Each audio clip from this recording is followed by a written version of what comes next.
दोस्तों, जब से तवांग कांड हुआ है उसके बाद से ही चीन भारत बॉर्डर पर हमेशा दोनों देशों के फौजियों के बीच एक टेंशन का माहौल बना रहता है। इस बार बॉर्डर पर अचानक चीनी आर्मी की हलचल तेज होती दिखी है। एलएसी पर एक बार फिर से सायरन बज चुका है। बॉर्डर पर इस तरह क्यों हलचल बढ़ी है, क्या कुछ होने वाला है, इस बारे में अब हम आपको रूबरू करवाते हैं।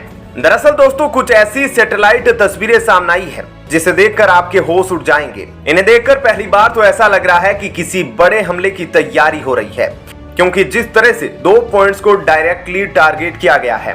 पहला पॉइंट है तवांग और दूसरा पॉइंट है लेह, यानी कि भारत की यूनियन टेरिटरी लद्दाख का कैपिटल लेह। सीधी डायरेक्शन में वहां टारगेट करने का प्लान दिख रहा है चीन का, और बड़ी मिलिट्री प्रेजेंस वहां नजर आ रही है। और हम सिर्फ यह नहीं बोल रहे, यह सैटेलाइट इमेज के आधार पर कहा जा रहा है, जो हम आपको स्क्रीन पर दिखाएंगे। और सबसे बड़ी बात यह है कि वहां कॉम्बैट फाइटर जेट्स के अलावा स्टील्थ विमान भी नजर आए हैं, जो कि आसानी से दूसरे टेरिटरी में उड़ सकते हैं और जिनको पकड़ना भी मुश्किल होता है।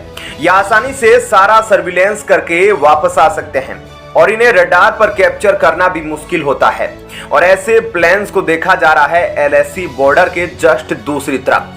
ऐसे में चीन जल्द ही मिलिट्री ऑपरेशन की तैयारी करने वाला है, ऐसा कुछ नजर आ रहा है। सबसे बड़ी बात तो यह है कि चाइना हेलीपैड्स बना रहा है, एयरफील्ड्स बना रहा है, रेलवे फैसिलिटी बना रहा है, मिसाइल बना रहा है, रोड पर ब्रिजेस बना रहा है। एलएसी के बहुत करीब भारत को जो मेन सेंटर्स है, जहां पर टारगेट करके उन्हें पीछे धकेला जा सकता है, उनके मेन सेंटर्स पर काफी ज्यादा डेवलपमेंट कर रहा है। ऐसे में चाइना सीधे सीधे युद्ध की तैयारी में है और वॉर के लिए पूरी तरह से रेडी होना चाहता है।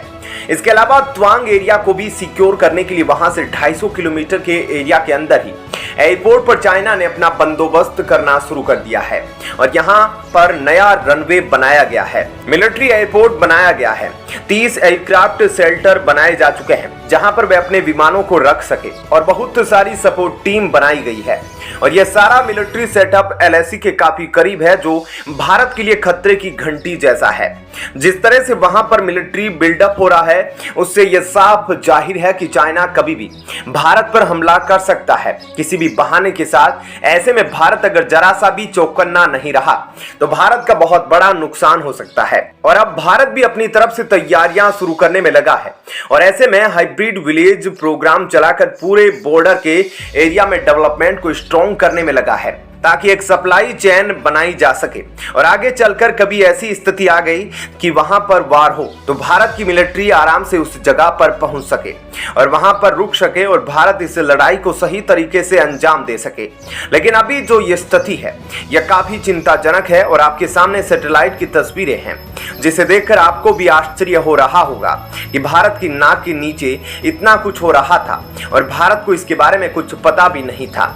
लेकिन अब यह इंफॉर्मेशन डेफिनेटली खुफिया विभागों के पास चली गई होगी और भारत को यह पता चल गया होगा कि चाइना की तरफ से तैयारी चल रही है। भारत भी कमजोर नहीं है, भारत भी काफी स्ट्रॉन्ग है, और भारत के पास भी कई ऐसी मिसाइल सिस्टम्स है और हथियार है जिसके बलबूते पर भारत अपने बॉर्डर को बिल्कुल सिक्योर रख सकता है। तो दोस्तों, ऐसे में इस खबर के बारे में आपकी क्या राय है, हमें कमेंट करके जरूर बताएं। और अब आपको बताते हैं ऐसी ही एक और बड़ी खबर। दोस्तों, एक समय था जब चाइना भारत का मजाक उड़ाया करता था, भारत के बारे में उल्टा सीधा बोला करता था। लेकिन आज भारत ने दुनिया को ऐसा चौंका दिया है कि चाइना भी भारत की तारीफ करते नहीं थक रहा। जी हाँ दोस्तों, भारत का दुनिया भर में धमाका देखकर अब चीन ने भी अपने सुर बदल लिए हैं और वह भारत और प्रधानमंत्री मोदी की तारीफ करने में लगा है। ऐसे में क्या है पूरी खबर, और आखिर चाइना में भारत और पीएम मोदी के बारे में क्या कुछ बोला है, वह अब आपको डिटेल में बताते हैं। दोस्तों, आज चाइना भारत की तारीफ करते नहीं थक रहा। चाइना की तरफ से ग्लोबल टाइम्स ने भारत की नई पार्लियामेंट बिल्डिंग को लेकर भारत की काफी सारी तारीफें की है। मोबाइल टाइम्स का कहना है कि चाइना दिल से चाहता है कि भारत तेजी से डेवलप हो और भारत के अंदर काफी तरक्की हो। मोदी सरकार आज के समय में क्लोनलिज्म के सिंबल्स को हटाने का काम कर रही है और जो पास्ट के टाइम की आइकॉनिक बिल्डिंग्स हैं उनको रीनेम करके उनकी रीमॉडलिंग का काम कर रही है। और जो कॉलोनियल एरा की बजट प्रैक्टिस थी, भारत में उनको चेंज किया जा रहा है। कॉलोनियल हिस्ट्री को भी पूरी तरह से बदलाव किया जा रहा है और इंग्लिश के यूज को कम करके भारत की अपनी खुद की लैंग्वेज हिंदी को प्रमोट किया जा रहा है। उसको लेकर चाइना बहुत ही खुश है और चाइना चाहता है कि भारत इसी तरह से आगे भी तरक्की करे।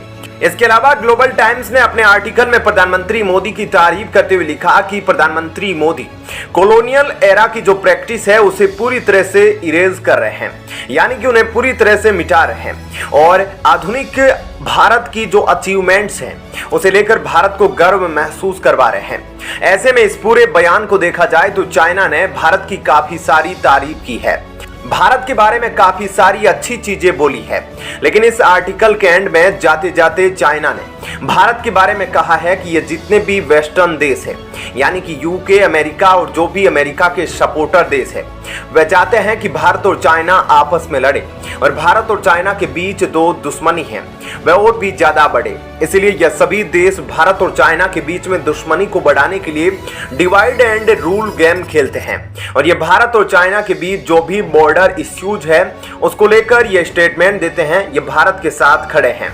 लेकिन इस तरह के स्लोगन इसलिए आ रहे हैं क्योंकि यह भारत और चाइना दोनों को लड़वाना चाहते हैं।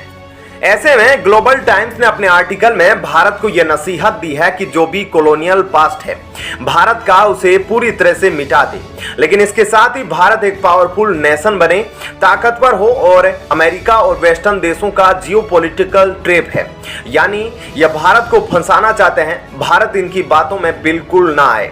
चाइना यहां पर इशारा कर रहा है कि भारत जो भी वेस्टर्न देशों खासकर जापान, अमेरिका और ऑस्ट्रेलिया के साथ मिलकर क्वाड में बहुत ही एक्टिव रोल प्ले कर रहा है और इंडो पैसिफिक के क्षेत्र में भारत इन देशों के साथ मिलकर काफी मिलिट्री एक्सरसाइज कर रहा है। भारत इस तरह की चीजें ना करे क्योंकि यह देश जानबूझकर भारत और चाइना की दुश्मनी करवाना चाहते हैं और भारत और चाइना के बीच लड़ाई करवाना चाहते हैं। लेकिन यह सब सिर्फ कहने की बात है क्योंकि चाइना ने खुद भारत के खिलाफ इतनी चीजें की है और अगर अब चाइना भारत को अपना दोस्त बताता है और उसके लिए कुछ करना चाहता है तो सबसे पहले चाइना को यूएनएससी में भारत को वीटो दिलाने के लिए आगे आना चाहिए ताकि भारत जल्दी से यूएनएससी का परमानेंट मेंबर बने। ऐसे में बातें करना तो बहुत आसान होता है, लेकिन अगर असल में बात आई तो चाइना भारत के लिए ऐसा कुछ भी नहीं करेगा। ऐसे में इस खबर के बारे में आपकी क्या राय है, हमें कमेंट करके जरूर बताएं।